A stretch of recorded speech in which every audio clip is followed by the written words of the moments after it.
By early 1944, the fate of Europe rested on one man's shoulders. General Dwight D. Eisenhower, Supreme Commander of the Allied Expeditionary Force, carried the burden of a war that had ravaged the world for 5 years. Hitler's armies still held most of Western Europe in an iron grip. Stalin's Red Army was bleeding the Germans in the east, but unless the Western Allies opened a second front, the war could drag on for years. Eisenhower was a calm man by nature, not given to outbursts or vanity.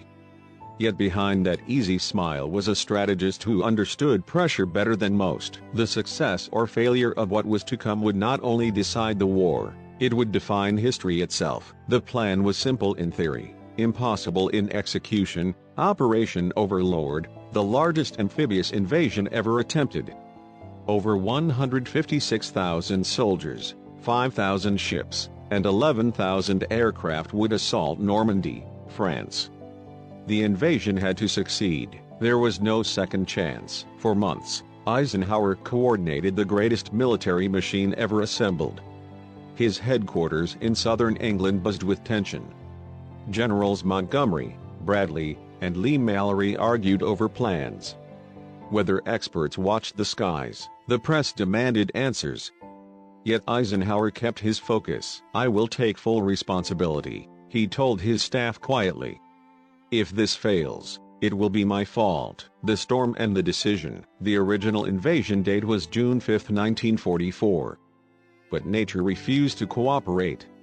A fierce storm swept the English Channel, making it impossible for landing craft to operate. Eisenhower's meteorologists warned that the seas were too rough, the wind too high. The general listened to their reports in silence.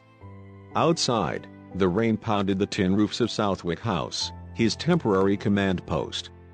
Hours ticked by as commanders argued. If they delayed too long, secrecy could be lost. But if they launched in this storm, thousands could die before reaching the beach. At 4:15 a.m., on June 5, the meteorologist Captain James Stagg entered the room again. "Sir," he said, "there's a brief break in the weather tomorrow morning. Not perfect, but possible." Eisenhower looked around the table.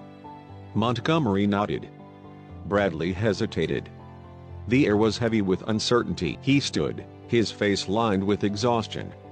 "All right," he said slowly. "We'll go." Those 3 words launched the greatest gamble of the 20th century. The night before, that evening, Eisenhower visited the paratroopers of the 101st Airborne Division. They were young, some barely 20. Their faces were blackened with camouflage paint. Their hearts pounded with fear and adrenaline. Eisenhower walked among them, smiling, shaking hands, asking where they were from. One soldier from Texas told him, "Don't worry, General, we'll take care of this." Eisenhower laughed softly. "It's not me I'm worried about, son. It's you." Later that night, he returned to his trailer and sat alone. Outside, the wind howled.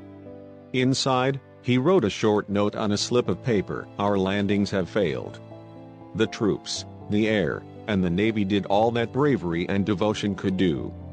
If any blame or fault attaches to the attempt, it is mine alone." He folded it and tucked it into his pocket. He didn't tell anyone about the note. The invasion begins. In the early hours of June 6, 1944, the skies over France roared with the sound of engines. Thousands of planes crossed the channel carrying paratroopers of the 82nd and 101st Airborne Divisions. Their mission: seize roads, bridges, and towns behind enemy lines. Many were dropped miles off course into flooded fields or enemy-held villages. Some drowned under the weight of their gear.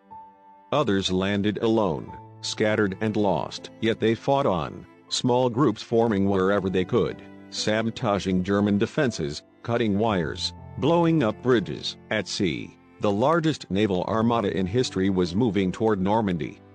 Warships pounded the coast, their guns shaking the earth. Landing craft packed with soldiers rolled in the waves, many men seasick and silent. 5 beaches had been chosen: Utah, Omaha, Gold, Juneau, and Sword. At 6:30 a.m., the ramps dropped. Hell at Omaha Beach would become the bloodiest of them all. The first waves of American soldiers stepped into freezing water up to their chests, burdened by 70 pounds of equipment. German machine guns opened fire from concrete bunkers above. The air filled with the scream of bullets and the thunder of shells. Men fell before they even reached shore. Boats exploded. Bodies floated in the surf. The 1st and 29th Infantry Divisions struggled for survival. Engineers tried to clear obstacles under fire. Medics worked in knee-deep water, dragging the wounded out of the tide. From his headquarters in England, Eisenhower listened to fragmented radio reports. The early news was grim. Heavy casualties at Omaha, many units pinned down. He stood silently over the map, jaw tight. "We'll have to trust them," he said at last. "They'll fight their way through," and they did. By mid-morning, small groups of survivors began scaling the bluffs. Captains and sergeants led men forward through minefields and gunfire. Naval destroyers came dangerously close to shore to blast German bunkers at point-blank range. Slowly, painfully, the beachhead was won. By evening, the American flag stood over Omaha. The price was enormous, over 2,400 casualties on that one beach alone. The wider front. Elsewhere, the landings went better. At Utah Beach, General Theodore Roosevelt Jr. famously said, "We'll start the war from right here." After landing nearly 2 miles off course, the British and Canadian forces at Gold, Juno, and Sword Beaches fought through fierce resistance to secure towns like Bayeux and Cannes. By nightfall, over 130,000 Allied troops were ashore. The beachheads were linked. The foothold in France was real, but Eisenhower knew the hardest part was still ahead. The Germans would counterattack. The weather could turn. Supply lines were fragile. Still, the impossible had been achieved. Eisenhower's command. In the days following D-Day, Eisenhower barely slept. His command post in Portsmouth received constant updates, some hopeful, others terrifying. Each message carried the lives of thousands. His leadership style was calm but firm. When tempers flared between the British and American generals, he reminded them of their common goal. "The enemy is in front of us," he said. "Let's keep him there." He visited Normandy 10 days after the landings. The beaches were still littered with wreckage, burned vehicles, helmets, and the silent forms of men who never made it home. Eisenhower walked among them quietly, head in hand. He knew every life lost here was a line written in his name. A chaplain later said, "He didn't speak much. He just looked and nodded. But you could see the weight he carried." The struggle in Normandy. June turned into July. The hedgerows of Normandy became a nightmare battlefield. German panzer divisions counterattacked relentlessly, using the thick walls of vegetation for cover. Progress was measured in yards, not miles. Eisenhower's patience was tested. He pushed his generals to adapt, use air power, coordination, and flexibility.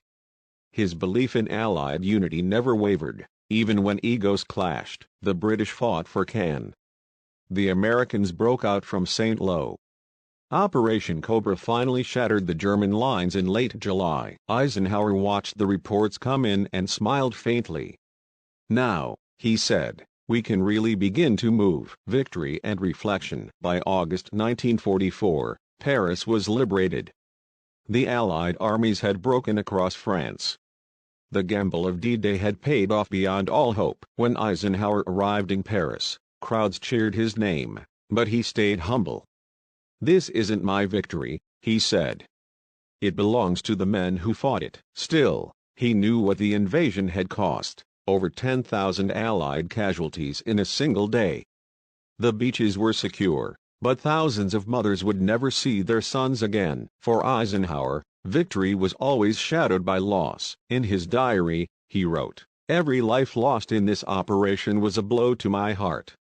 But history will know they died for freedom." Legacy of the longest day. D-Day changed the course of history. It marked the beginning of the end for Nazi Germany. Within a year, Hitler was dead, and the war in Europe was over. Eisenhower, the man who had once been a quiet staff officer from Kansas, became the architect of victory. His ability to unite nations, balance egos, and shoulder responsibility made him one of the most respected military leaders of all time. Years later, as President of the United States, he still kept that small folded note, the one that began, "Our landings have failed." He never needed it, but he kept it to remind himself how thin the line between success and failure had been. Epilogue. Standing on the cliffs of Normandy years later, Eisenhower looked out over the calm sea. The beaches were quiet now, the guns long silent. He spoke softly to the men who had fought there, though none could hear him. "You gave everything we asked, and more. The world is free because of you." The wind carried his words across the sand where thousands had once fallen. History remembers D-Day as the turning point of the Second World War. But for Dwight D. Eisenhower, it was something deeper, a test of leadership, faith, and humanity under the hardest conditions imaginable. He had commanded millions, yet in the end, what set him apart was not just his power, but his conscience. He bore the responsibility of every decision, every life, and every sacrifice. June 6, 1944, the longest day, proved that courage and unity could turn the tide of history. And Eisenhower, the quiet general from Kansas, stood at the heart of it all, calm in the storm, steady in purpose, and forever marked by the hardest battle of his life.